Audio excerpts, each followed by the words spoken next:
ফেব্ৰুৱাৰীত অসমলৈ আহিব পাৰে ৰাষ্ট্ৰপতি দ্ৰৌপদী মুৰ্মু। একেটা মাহতে অসম ভ্ৰমণৰ সম্ভাৱনা প্ৰধানমন্ত্ৰী নৰেন্দ্ৰ মোদীৰো। ৰাষ্ট্ৰপতিক কাৰ্বি যুৱ মহোৎসৱত অংশগ্ৰহণৰ বাবে আমন্ত্ৰণ জনোৱা হৈছে। প্ৰধানমন্ত্ৰীয়ে স্থাপন কৰিব কেইবাটাও প্ৰকল্পৰ আধাৰশিলা।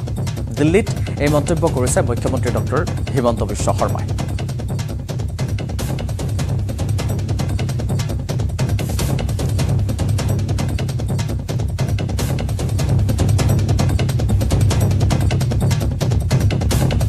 মহামান্য ৰাষ্ট্ৰপতি, উপৰাষ্ট্ৰপতি, মাননীয় প্ৰধানমন্ত্ৰী, বিত্তমন্ত্ৰী ডাঙৰীয়ানী আদি সকলোৰে লগত সাক্ষাৎ কৰাৰ সৌভাগ্য হ'ল।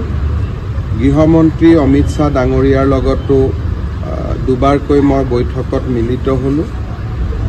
তাৰোপৰি কেন্দ্ৰৰ পেট্ৰলিয়াম মন্ত্ৰী হৰদীপ পুৰী, কয়লা মন্ত্ৰী প্ৰহ্লাদ যোশী আৰু স্বাস্থ্যমন্ত্ৰী মনসুখ মাণ্ডভিয়াৰ সৈতেও মোৰ সাক্ষাৎ হ'ল।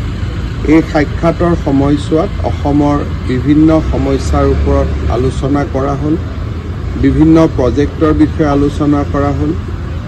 বিশেষকৈ ৰাষ্ট্ৰপতি মহোদয়াক মই ফেব্ৰুৱাৰী মাহত অসম ভ্ৰমণলৈ আমন্ত্ৰণ জনাইছিলোঁ কাৰ্বি যুৱ মহোৎসৱত অংশগ্ৰহণৰ বাবে। সমান্তৰালভাৱে প্ৰধানমন্ত্ৰী ডাঙৰীয়াকো অসমৰ কেইবাটাও বিকাশমুখী প্ৰকল্পৰ আধাৰণে আমন্ত্ৰণ জনালোঁ আৰু মই আশা কৰোঁ যে ফেব্ৰুৱাৰী মাহত ৰাষ্ট্ৰপতি মহোদয়া আৰু প্ৰধানমন্ত্ৰী মহোদয় দুয়োজনে অসম ভ্ৰমণ কৰিব আৰু অসমৰ বিকাশৰ যাত্ৰাক আৰু এখোপ আগুৱাই লৈ যাব।